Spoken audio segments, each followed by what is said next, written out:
दोस्तों, बारिश का मौसम तो खत्म होने को आया है, लेकिन अभी भी जोरदार बारिशें चल ही रही है। ऐसे ही मधुबन जंगल में भी बारिशें चल रही है। हर 2 दिन बाद जंगल में जोरदार बारिश हो रही है। पंछियों को अपने घोंसलों से बाहर निकलने के लिए मौका ही नहीं है, इसीलिए उन्होंने जो अनाज इकट्ठा किया है वही खाकर वो अपना गुजारा कर रहे हैं। माँ, हम ये चावल कब तक खाएंगे? इससे अच्छा आप इन चावलों की खीर या फिर खिचड़ी बनाएंगे।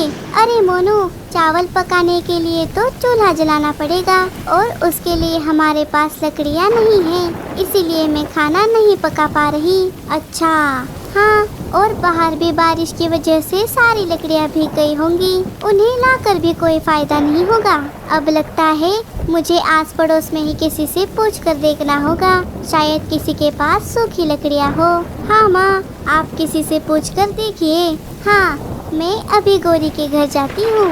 इधर आलसी कौवी आराम से खर्राटे मार रही थी, तभी उसका पति उसे गुस्से में बोला, अरे ओ गोरी, कब तक ऐसे ही सोती रहोगी?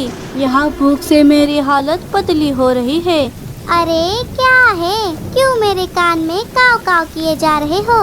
जरा सोई हूँ तो सोने दो ना। क्या थोड़ा? अरे जरा शर्म करो, तुम तो दिन रात सो रही हो। उठो और कुछ खाने के लिए दो। नहीं, मैं खाना नहीं बनाने वाली। रोज रोज खाना बनाकर मैं थक गई हूँ। बाहर बारिश चल रही है, मैं बारिश रुकने तक ना ही खाना बनाऊंगी और ना ही घर का कुछ काम करूंगी, सिर्फ सोऊंगी, समझे? अरे ऊपर वाले, कैसी बीवी दी है, इससे अच्छा तो मैं कुंवारा ही रहता। अब मुझ पर एक मेहरबानी करना, अगले जन्म में मुझे अच्छी बीवी देना, वरना मुझे कुंवारा ही रखना। तभी मीठी उनके घर आ गई। अरे मीठी, तुम? हाँ लल्लू भैया, मैं आपसे ये पूछने आई थी कि क्या आपके पास सूखी लकड़ियाँ है? वो मुझे खाना पकाने के लिए कुछ सूखी लकड़ियाँ चाहिए थी। सूखी लकड़ियाँ? हाँ हाँ, मेरे पास बहुत सारी सूखी लकड़ियाँ है, लेकिन तुझे वो लकड़ियाँ देने से मेरा क्या फायदा? कैसे अपनी फायदे की बात सुनकर उठ जाती है? क्या? आप ही बताइए, आपको लकड़ियों के बदले क्या चाहिए? अच्छा, हाँ, मैं तुझे सूखी लकड़ियाँ दे दूंगी, लेकिन उसके बदले तू जो खाना बनाने वाली है वो मुझे आधा देना होगा। मीठी ये सुनकर सोच में पड़ गई। क्या? अरे, अगर मैंने अभी लकड़ियाँ नहीं ली तो मोनू फिर से कच्चे चावल खाकर बैठ जाएगा। ठीक है गोरी, मैं तुम्हें आधा खाना दे दूंगी, तुम मुझे लकड़ियाँ दे दो। फिर ठीक है। गोरी मीठी को लकड़ियाँ दे देती है। मीठी लकड़ियाँ लेकर वहाँ से अपने घर चली गई। घर आकर उसने चावल की खीर बना ली और उसमें से आधी खीर लेकर कौवों के पास जाने लगी। अरे माँ, आप ये खीर लेकर कहाँ जा रही है? अरे, वो मैंने गोरी से लकड़ियाँ लाई है ना, तो इसलिए उन्हें ये खीर देनी है। मीठी सारी बात मोनू को बता ही रही थी, तभी गोरी वहाँ पर आ गई। अरे गोरी, मैं खीर लेकर तुम्हारे घर ही आ रही थी। अच्छा, वो मैंने सोचा खीर बनी या नहीं देख कर आते हैं। अब मैं आ ही गई हूँ, तो ला इधर खीर, मैं ही ले जाती हूँ। आहा, वाह वाह, क्या खुशबू आ रही है। चलो चलो मीठी, मैं चलती हूँ। गोरी खीर लेकर वहाँ से चली गई। वाह वाह वाह वाह, आ गई खीर, लाओ लाओ। वाह मेरी बीवी, तुम कितनी होशियार हो, बिना कुछ करे मुझे खीर खिलाती हो।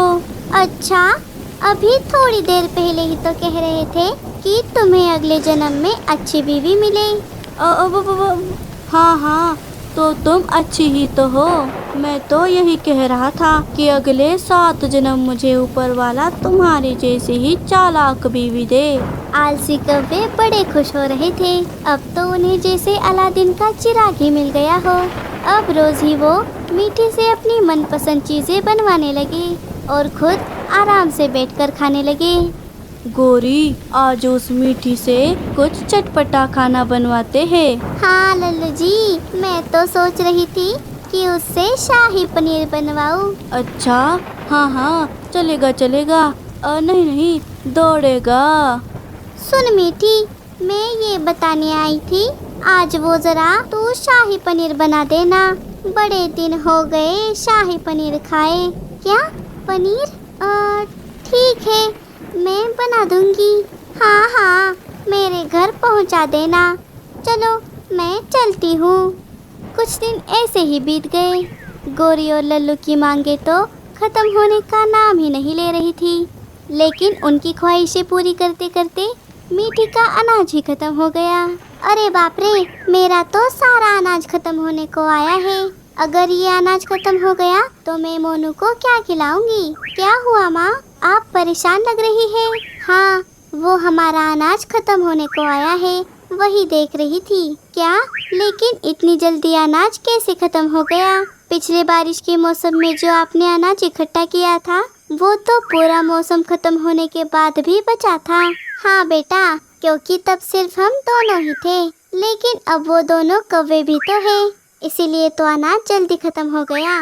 लेकिन अभी बहुत हो गया, अब मैं उनसे ना ही लकड़ियाँ लेने वाली हूँ और ना ही उन्हें खाना देने वाली हूँ। अब बारिश भी रुक गई है, अब मैं खुद जाकर लकड़ियाँ इकट्ठा कर लूँगी। हाँ ठीक है माँ।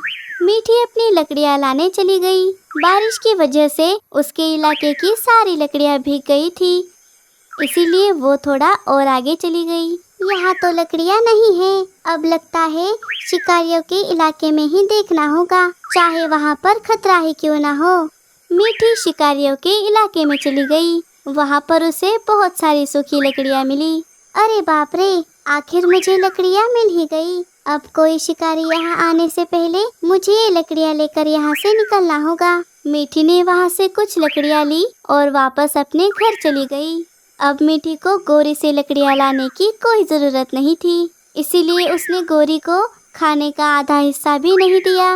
इधर गोरी खाने की राह देख देख कर थक गई, लेकिन मीठी खाना लेकर नहीं आई। अरे गोरी, क्या हुआ? खाना अभी तक आया क्यों नहीं? पता नहीं, लगता है चलकर देखना होगा। गोरी मीठी के घर चली जाती है। अरे मीठी, क्या हुआ? खाना बनने में अभी कितनी देरी है? यहाँ मेरे पेट में चूहे हड़कंप मचा रहे हैं। अरे गोरी आंटी, खाना तो कब का बन गया और हमने खा भी लिया। क्या? तो तूने हमें खाना क्यों नहीं दिया? आज मैंने तुमसे लकड़ियाँ नहीं ली तो मैंने तुम्हें खाना भी नहीं दिया। मैंने दूसरी लकड़ियाँ ढूंढ ली है, अब मुझे तुम्हारी लकड़ियों की जरूरत नहीं। मीठी के ऐसा कहते ही गोरी को लगा जैसे किसी ने उसके मुंह पर तमाचा ही मार दिया हो। गोरी को उसकी बेइज्जती सहन ही नहीं हो रही थी, वो गुस्से से लाल हो गई। लेकिन अभी तुम आ ही गई हो तो रुको, मैं तुम्हें अभी खाना देती हूँ। नहीं, मुझे तुम्हारा ये फोकट का एहसान नहीं चाहिए। गोरी वहाँ से चली गई। अरे माँ, लगता है गोरी आंटी को गुस्सा आ गया। हाँ, लगता तो ऐसा ही है। क्या?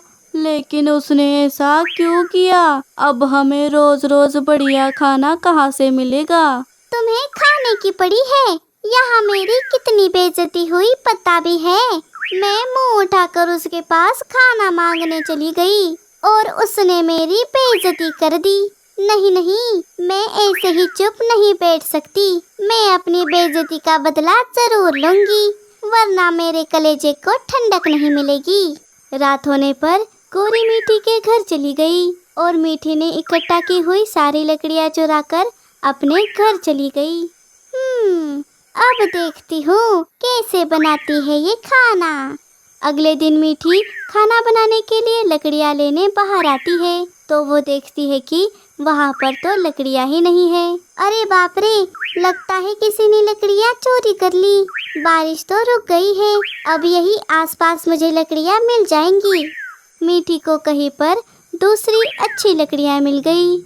कुछ दिन बीत गए और एक शिकारी शिकार की तलाश में जंगल में आ गया। उसे गोरी के घर के बाहर उसके इलाके की लकड़ियाँ दिखाई दी। अरे, ये लकड़ियाँ कुछ जानी पहचानी लग रही है। अरे हाँ, ये तो मेरे ही इलाके की लकड़ियाँ है। ये किसी ने चोरी कर ली थी। अच्छा हुआ ये मुझे मिल गई, लेकिन अब मैं उस चोर को नहीं छोड़ूंगा। चील कौओं के घर का दरवाजा खटखटाता है। अरे कौन है मनहूस? गोरी दरवाजा खोल देती है। चील जरा यहाँ तो आइए। क्या हुआ गोरी, कौन है? अरे चील। हाँ हाँ, चील ही हूँ। क्यों, क्या ये लकड़ियाँ तुम्हारी है? हाँ हाँ चील जी, ये लकड़ियाँ मेरी ही है। क्या आपको ये लकड़ियाँ चाहिए? वैसे ये ज्यादा महंगी नहीं है, आपके लिए स्पेशल ऑफर में दे दूंगी। अच्छा, मेरे ही इलाके की लकड़ियाँ चोरी कर कर मुझे ही बेच रहे हो? क्या? अरे बाप रे, चील जी, मैंने नहीं, बस ये गोरी ने ही आपकी लकड़ियाँ चुराई थी। मुझे मत खाना, खाना है तो इस गोरी को ही खा लीजिए, मेरी परेशानी तो हल हो जाएगी। हाँ लल्लू जी, एहसान फरामोश। तुम्हें तो मैं नहीं छोड़ूंगा। मन तो कर रहा है कि तुम दोनों को जान से मारकर खा ही जाऊं, लेकिन तुम्हें खाकर मेरे ही मुंह का स्वाद खराब हो जाएगा। मुझे तुम्हारी पिटाई कर कर ही मन भरना होगा। ये ले, ये ले, ये ले। चील कौवों की खूब पिटाई करता है और उन्हें मार मार कर अपनी लकड़ियाँ वहाँ से ले जाता है। इधर मीठी अपनी लाई हुई लकड़ियाँ जलाकर अच्छा अच्छा खाना बनाकर खाने लगी।